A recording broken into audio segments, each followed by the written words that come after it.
Alright, this is my first personal training diary.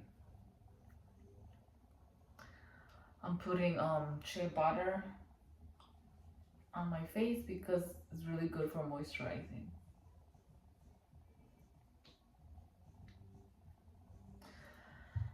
Alright, so I decided to do this to help anybody out there that is a personal trainer, and also for myself, just to look back on my journey of trainer. Honestly, it has been a little bit different from what I thought it would be.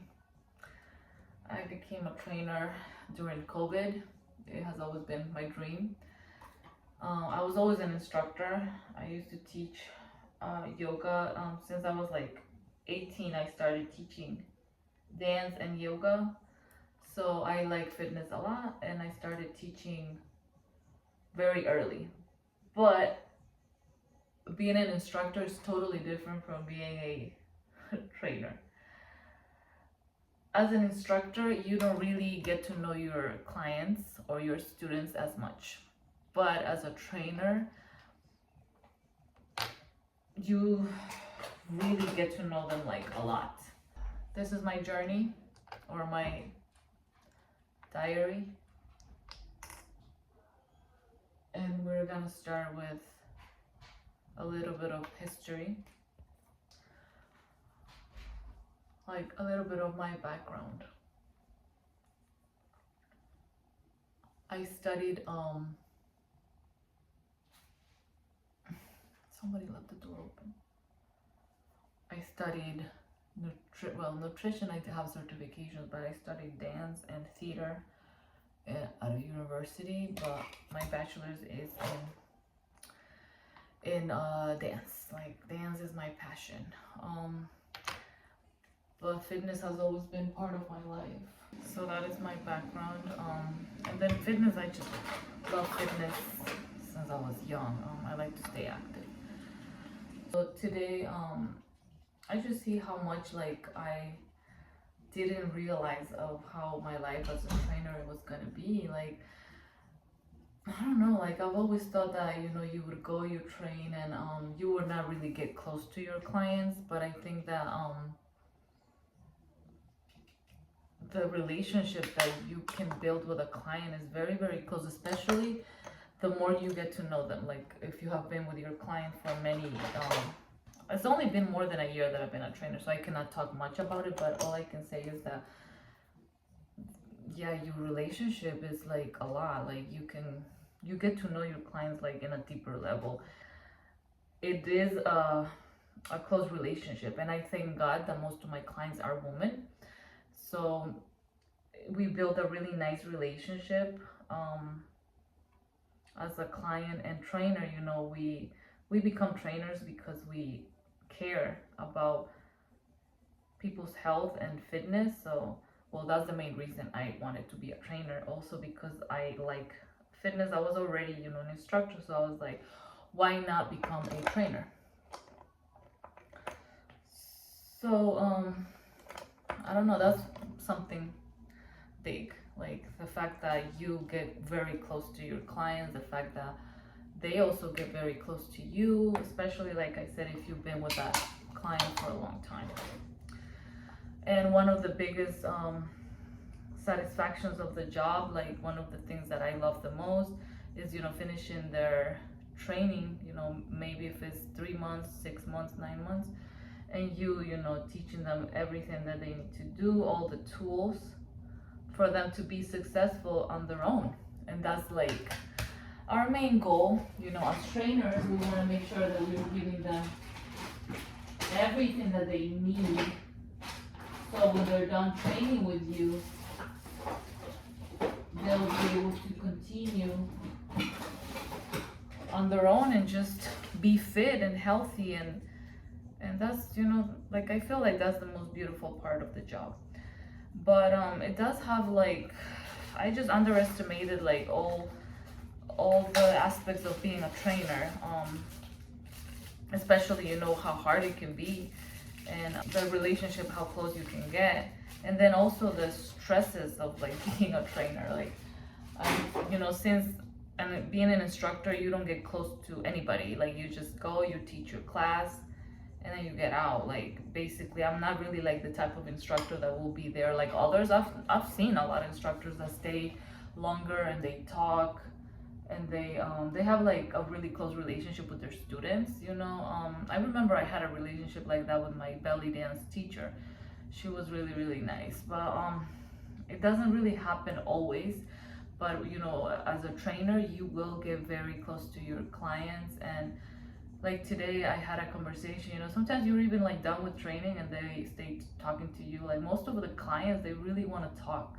Like, most of our clients, I don't think that I get clients that don't like to like express themselves. Most of my clients love to talk. So, you know, be prepared to be listening, you know, to all their stories. It's very nice to listen to them and everything. And sometimes it's nice that they can also listen to you. You know, as trainers, we are also humans. We're going through stuff in our lives, and we are going through tough periods. Like right now, I am. So most of my clients are ladies, so we really like connect because women, you know, we're all women. So they listen to me, and they're very, very caring, just how I am with them. But yeah, so that's the diary of today. I just want to talk a little bit about um my training experience. Another thing that, you know, we always have to do as trainers, we have to keep learning. And of course, you know, you have to maintain your certification every 2 years. I gotta do that every 2 years for ACE. So I love that because you learn so much, you know. It's such a great idea, so good that we have to stay certified. You know, you have to maintain the certification because you're learning. Like, the only thing that you have to do is, you know, take courses, and then you keep learning about whatever's related to your field, right? Last time when I did my recertification, I chose to do my training on massage. So I learned so much, and usually I try to get a massage once a month, but I just do it, you know, to relax, just for pleasure, just because I like, you know, getting a massage. But on the workshop, or you know, course that I took just to maintain my certification, I learned that massages were good not only for that, but it's good for your health, you know, especially people that are going through you know, some pain on that area, like on the legs, knees, you know, shoulders are mostly, you know, what we deal with, you know, people that have shoulder problems, knees most of the time, not really ankles. But yeah, like, that's one of my favorite parts, the fact that we can continue learning.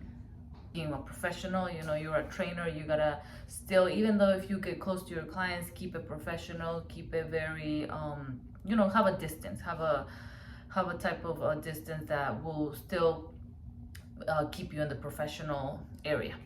But yes, today, you know, since this is a diary of a personal trainer, today I work with a client that she had a loose shoulder capsule, and I have never worked with anybody like that before, but my director was really nice at like giving me some like directions. We are trying to do everything that is not like jerky movements for her. We're trying to do everything that's you know, soft and control weight. We're trying to stay away from heavy weight, because the first time I worked her out, we did a fly to the front for the pecs, and then we did a seated pull, and that's all we did. And the next day she felt really bad. She said that she felt so much pain. So I'm still learning. You know, this is my first time with a client that has a loose shoulder capsule, so I don't know, you know, this was my first time. Even when I went to Google, I was searching the capsule, the loose shoulder capsule, and there was nothing on YouTube, but there was something on Google. So yeah, basically it was just saying not to use a lot of weight with clients that have that on the shoulder. Just be careful with certain movements, and also to not overstretch. Usually I don't stretch my clients. Usually I just work with them you know, with weights, kettlebells, dumbbells, and ropes. We do the sled, we do a lot of stuff, but I don't really stretch them because there's not enough time. There's only 25 minutes. There's not a lot of time to stretch them. So yes, another thing that happened today is that I was talking to one of my other clients, and she was just, you know, like I said, they like to talk a lot about their lives. So be prepared to hear, you know, their life story. She was telling me a lot of what was happening to her, you know, when she was in a relationship. So yes, that is my day today. I trained about 3 persons, and then I went to teach my Pilates class, which was crazy because okay, I'm just gonna show you this. I don't know what this is, but well, you guys know I'm crazy about products, so right now I'm gonna put some oil on my hair. I have company in the house, and I'm just trying to get ready. But yeah, like I said, like being a trainer, you're gonna know more about your clients' lives. As an instructor, you don't really do that. So, you know, that was one of my mistakes, thinking that I was gonna get to have like a similar experience teaching classes and being an instructor and being a trainer, and then it's not the same. Like, it's really not the same. So yeah, I taught my Pilates class, and then I did I trained some of my clients, and the director we have right now has been very, very helpful. He has stayed with us for a while, so hopefully he stays, because we really need a director to have a good program for our clients. And yes, that's what happened today. See you on my next diary of a personal trainer.